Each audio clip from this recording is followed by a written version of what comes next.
Finally, a handheld installment. Yep, now I'm gonna cover my top 10 favorite Mario Party DS minigames. If you're wondering why I'm doing Mario Party DS instead of Mario Party Advance, it's because I honestly don't like Mario Party Advance that much. I could go on forever about why I don't like it, but I'm not gonna do that because this video is about Mario Party DS and not Mario Party Advance. Anyway, as usual, keep in mind the concept is still a contributing factor for my choices, and with that, let's party!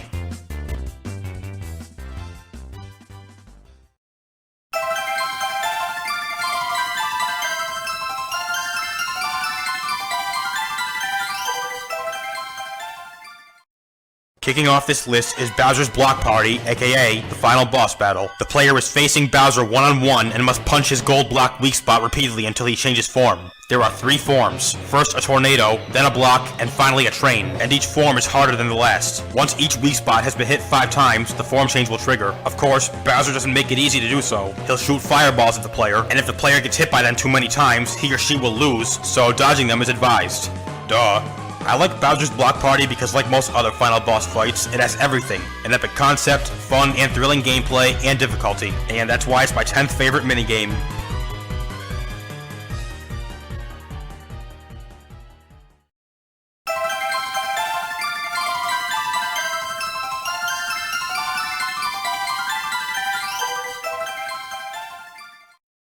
Ninth place is free-for-all Domino Effect. Each player must jump across a bunch of dominoes by pushing every button shown in order as fast as possible. The first player to reach the finish is the winner. Of course, the player's best chance to win comes from being fast at pushing buttons, especially since pressing the wrong button stuns a player for about a second. Sorry, that's all there is to this minigame. However, the reason I like it is because, as I've said before, I've always liked pushing buttons when playing video games for some reason, and this minigame is a great accommodation for people like that. Also, I love racing games. No, I'll never stop saying that. This is why Domino Effect is effective enough to take 9th place.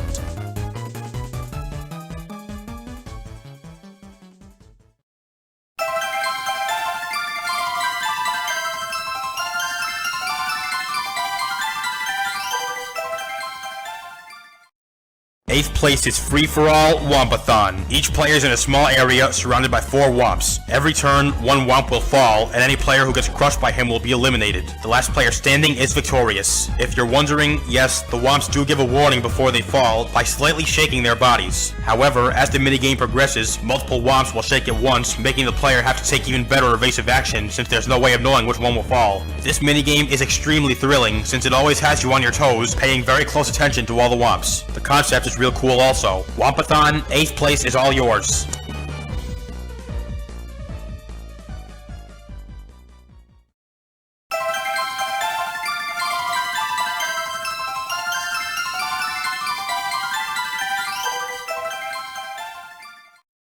Seventh place is free-for-all Boo Tag. Each player is in a treasure chest, and a Boo will enter the chest with them and possess one random player, and the other 3 must avoid that player. The possessed player, on the other hand, must try and pawn the Boo off on another player. After a certain amount of time has passed, another Boo will enter the chest and possess another random player, who isn't already possessed. When time is up, the player who spent the least amount of time possessed wins. Now the possessed players do have it a bit easier, since the chest is filled with obstacles that can disrupt normal players. Possessed players can just run right through them. This minigame is very fun and thrilling, and the concept is really clever indeed. Boo Tag 7th place easily.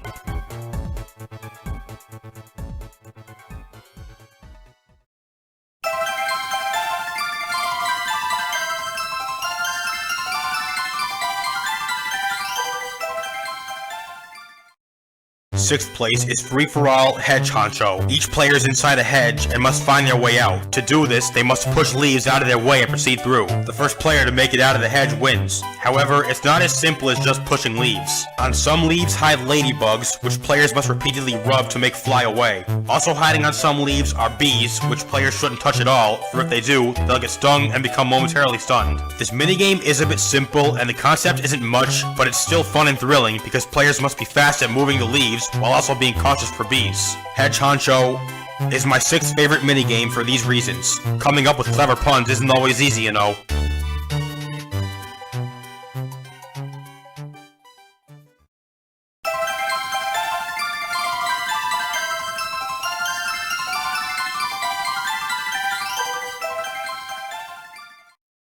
Fifth place is 2v2 hanger management. Both teams are holding on to their own coat hanger that's sliding down a clothesline, and must work together to avoid obstacles and reach the finish first. To avoid the obstacles, specifically, the players must both move to the opposite side, so as to avoid colliding with it.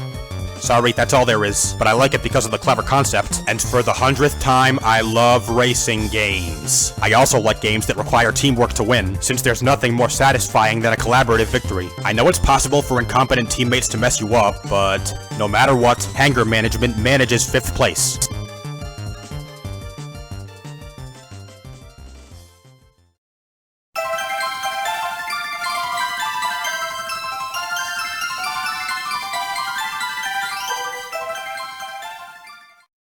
Fourth place is free-for-all camera shy. Each player is in a forest with a camera and must find the other 3 players and take photos of them. The first player to take pictures of all 3 opponents wins. However, there's no map.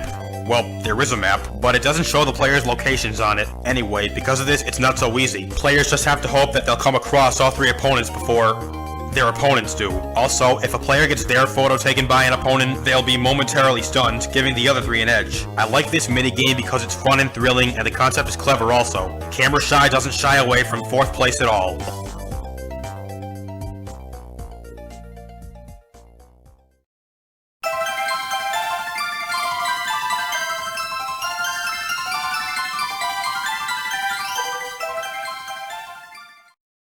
Third place is free-for-all Dust Buddies. Each player is running across a hallway with a giant vacuum cleaner chasing them. Any player who gets to the dresser at the end of the path without getting sucked up by the vacuum wins. However, it's not as easy as just running away. There are also several obstacles all over the floor that the players must run away from, jump over, etc. This minigame is very fun, thrilling, and epic, and also epic is the concept. I will say that I dislike the marbles, since once the vacuum hits them, they'll be launched swiftly in a random direction, and anyone who gets hit by them will fall down and it will be very hard to avoid the vacuum. But that's the only thing I dislike. Everything else gives Dust Buddies 3rd place.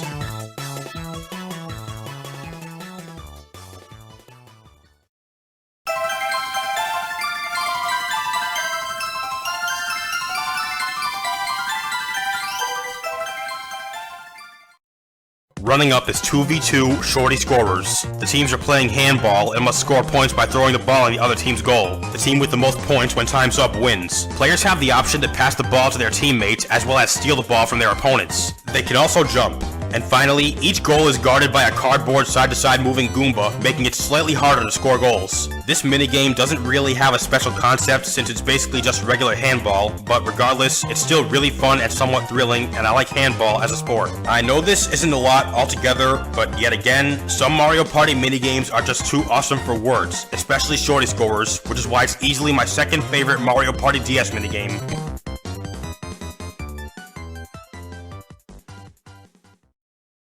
Honorable mention party. Number 15 is 2v2 Cube Crushers. Both teams are stuck in a freezer and must make their way out by punching ice cubes. The first team to clear all 3 areas and make it out of the freezer wins. This minigame is really fun and thrilling, and the concept is clever. Number 14 is free-for-all Cyber Scamper. Each player is running through a computer world, and anyone to arrive to the portal without falling wins. This minigame is fun and challenging with a clever concept. Again.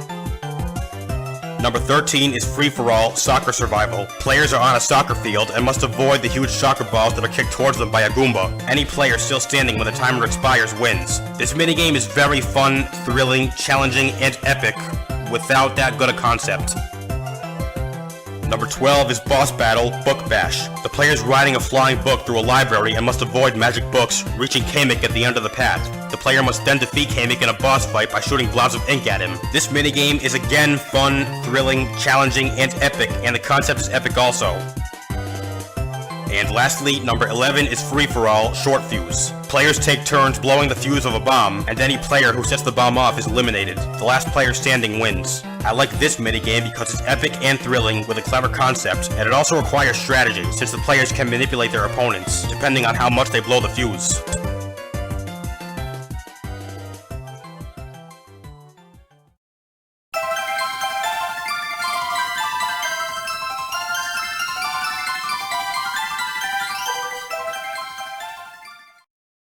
Finally, number 1. It's a 1v3, finally, and that's all you get for hints. It's none other than Track Star. The lone player is riding a train, chasing the team players. The track contains 3 split paths, and each round, the players must choose which direction to proceed through. The lone player must hope that he or she chooses the same path as all the team players, and the team must hope that they choose the path opposite the lone players. If the lone player picks the same direction as any of the team players, he or she will have a chance to eliminate them. To do this, he or she must press the A button repeatedly, as fast as possible, and if he or she does so fast enough, he or she will run into the lone player/players and eliminate them. On the other hand, if any team players choose the same direction as the lone player, they must avoid the lone player by pushing the 2 buttons shown in order repeatedly as fast as possible. Doing so fast enough will spare them from being eliminated. If at least one team player is still standing after the 3rd round, the team wins. If not, the lone player wins. This minigame is extremely fun, thrilling, and epic, and the concept is very clever also. I know it's a bit luck-based, just a bit, but that does nothing to make me love it any less. Track Star is easily my number 1 favorite Mario Party DS minigame of all time.